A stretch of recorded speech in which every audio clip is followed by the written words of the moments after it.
சூரிய ஒளியில் இயங்கும் போக்குவரத்து சிக்னல் கருவிகள் மற்றும் சாலை விதிகளை மீறுவோருக்கு உடனுக்குடன் இ-சலான் மூலம் அபராதம் வழங்கும் முறையை முதல்வர் ஜெயலலிதா துவக்கி வைத்தார்.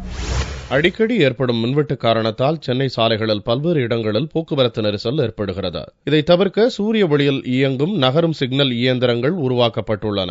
26 லட்சம் ரூபாய் செலவில் 20 தானியங்கி சோலார் பவர் சிக்னல் இயந்திரங்கள் சேவையை சென்னை அண்ணா சாலையில் உள்ள D2 போலீஸ் ஸ்டேஷனில் முதல்வர் ஜெயலலிதா துவக்கி வைத்தார். தொடர்ந்து சாலை விதிகளை மீறுபவர்களுக்கு உடனுக்குடன் அபராதம் விதிப்பது மற்றும் அந்த வாகனம் பற்றிய முழு தகவல்களையும் அளிக்கும் வகையிலான இ-சலான் இயந்திரத்தையும் முதல்வர் ஜெயலலிதா வழங்கினார். இதுகுறித்து செய்தியாளர்களிடம் பேசிய சென்னை போலீஸ் கமிஷனர் திரிபாதி, போக்குவரத்து நெரிசலை குறைப்பதற்கு நகரும் சோலார் சிக்னல் கருவி மிகவும் பயனுள்ளதாக இருக்கும் என்றும், சாலை விதியை மீறுபவர்களுக்கு அபராதம் விதிக்க கொண்டுவரப்பட்டுள்ள இ-சலான் இயந்திரத்தில் கிரெடிட் கார்டு மூலம் அபராதம் செலுத்தும் முறையும் செயல்படுத்தப்படும் என்றும் கூறினார்.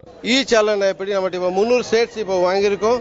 அந்த 300 ஸ்டேட்ல எதாவது ரோட்ல நம்ம வெஹிக்கிள் செக் பண்ணும்போது டிராபிக் வயலேட்டர்ஸ் கண்டுபிடிச்சி அவங்களுடைய என்ன தப்பு பண்ணாங்க, அது இதில் எலக்ட்ரானிக்கலி அந்த மெஷின்ல இருந்து அந்த தகவலை ஜெனரேட் பண்ணிட்டு அவரை சலான் அங்கே ஜெனரேட் ஆகி அவங்கள்ட்ட கையெழுத்து வாங்கி அங்கே ஹேண்ட் ஓவர் பண்ண முடியும்.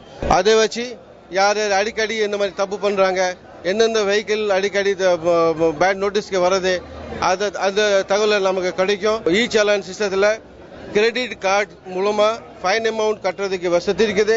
முன்னதாக முதல்வர் ஜெயலலிதா வட மாநிலங்களில் நடைபெற்ற விளையாட்டுப் போட்டியில் வெற்றி பெற்ற தமிழக காவலர்களுக்கு ஊக்கத்தொகை வழங்கி பாராட்டு தெரிவித்தார். இந்த நிகழ்ச்சியில் நிதியமைச்சர் ஓ பன்னீர்செல்வம், போலீஸ் டிஜிபி ராமானுஜம், காவல்துறை உயர் அதிகாரிகள் கலந்து கொண்டனர்.